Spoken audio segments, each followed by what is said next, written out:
Great, thanks very much.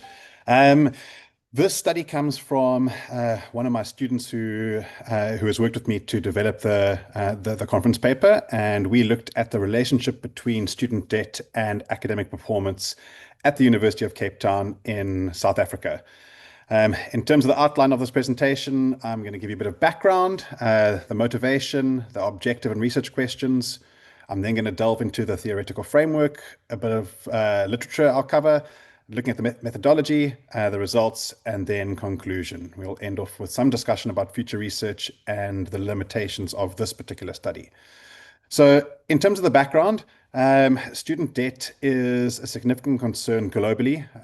It's also a concern in South Africa due to our historical inequalities and our socioeconomic situation.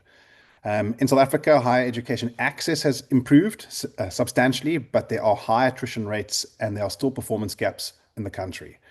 There are factors like language barriers that further complicate the educational landscape in South Africa with our multiple official languages. And since apartheid ended, participation has increased within university, but with the rising education costs, and especially lately, the reduction in government funding that has led to a significant rise in student debt. So the motivation for our study is that student debt and academic performance has been under-researched, especially in South Africa. In the past, research has been performed on race, language, or socioeconomic background in the context of secondary data. And so for our study, we wanted to look a little bit further into the impact, or not the impact, the relationship between student debt and academic performance in South Africa.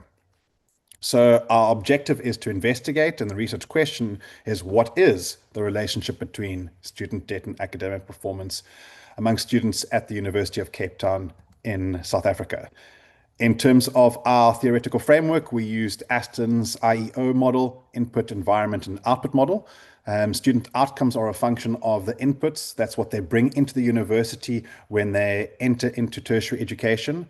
Their environment, which is their experiences that they have at university and any interventions or anything that is placed upon them at university. And then our outputs are measurable educational outcomes such as student performance. So how does debt fit into this? Debt is an environmental factor that can impact student success. I'm coupling a little bit of the literature review here as well as on the next slide. High debt levels may create a stressful environment, which takes a lot of time for the students to consider, to think about, to process. And that time and energy focused on their financial concerns may lead to multiple factors that impact their performance. They stop working, they aren't spending as much time on their university work, they aren't spending as much time in any extracurricular activities, which may then compound the issues with stress. And then also this financial distress leads to psychological distress. Conversely, if you can manage debt with potential financial literacy interventions or support, that might motivate students to perform well. A little bit more background in the literature. In terms of academic success, GPA is the most prevalent metric to indicate academic success. With respect to the relationship between student debt and academic performance, what about lower debt levels? So lower debt levels may have minimal or no impact on performance. And in some cases, actually the literature indicated that it's incentivized better performance. Incentivize better performance.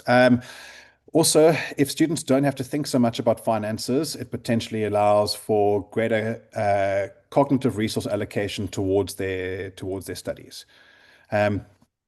Then, if you have higher debt levels, that's been associated with lower GPA, so lower performance, and lower retention rates. What I don't have on the slide there, it also is associated with lower completion rates. There are potentially also threshold effects where debt levels beyond a certain point negatively impact completion rates, especially for lower income students. But then in those studies that they looked at the threshold effects, if the debt was below a certain point, then there weren't any, or there wasn't a relationship with performance. The indirect impact is that there's financial stress, there's mental health, student attitudes, all of this can impact performance.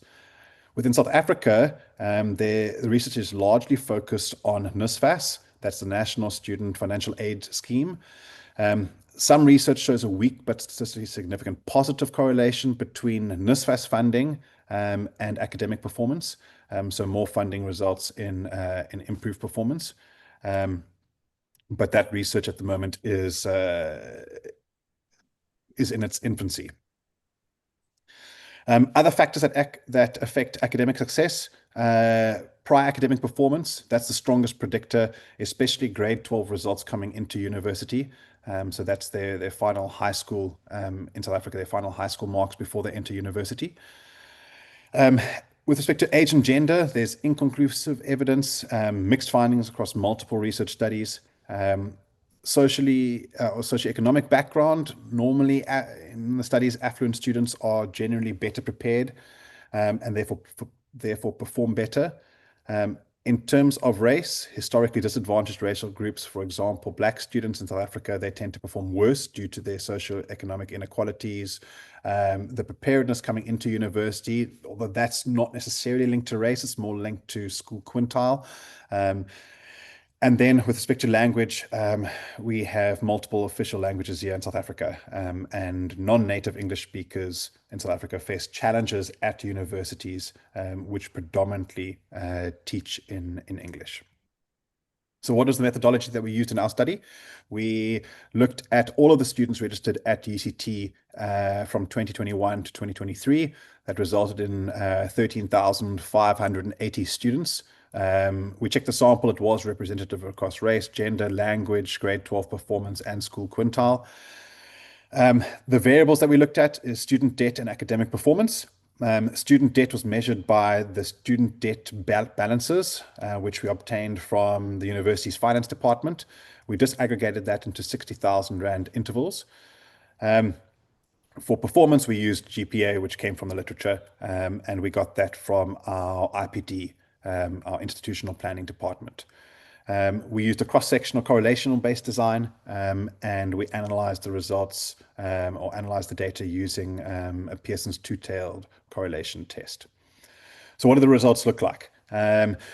What you see on the screen there, everything that is highlighted in light blue and is bolded indicate significant effects across the sample periods. 2021 is the first column, or rather the second column, 2022 is the third column, 2023 is the fourth column, and the last column on the right is the total sample. What's interesting, if I can pull up the laser pointer over here, is that when students had a small debt balance, which is between 1 Rand and 60,000 Rand, they across the board, across all the years and the total sample, there was a statistically significant, albeit weak, relationship between debt and performance. So that small balance, students performed worse. Interestingly, as the debt balance got larger, we'll see this big block over here that isn't highlighted. There wasn't any statistical significance here.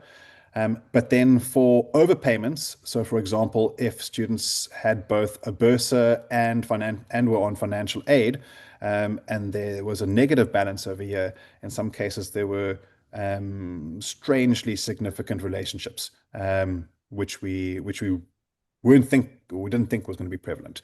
But overall, we see across the 3 years at the total debt level, it is statistically significant and across each of the year levels. So in conclusion, there's a statistically significant weak negative correlation between debt and performance. And so therefore debt is associated with lower academic performance. That does confirm some research which looked at debt, but it also contradicts other findings. Other findings from the literature found that if you had different debt levels, that impacted your performance. And in this study, we didn't find that. What does this mean? Implications going forward is that we need to understand all factors influencing student success. And from the literature and from my knowledge with my students and my lived experience with them is that the mental side is extremely important. And so I'm hoping to get a student to assist me next year or the year after and decide. Limitations of this research is that we only looked at one university, University of Cape Town. We didn't consider other influencing factors like race, gender, grade 12 marks, their mental health, poverty, academic preparedness, etc., etc. So for future research, we want to look into longitudinal studies to explore any causal relationships. We want to look at factors that haven't been included in the study, and then to compare the results with other institutions in South Africa. Actually, we have already done a study which we're looking at the impact of those other factors, but that wasn't for this particular paper. Great, thank you very much. Any questions?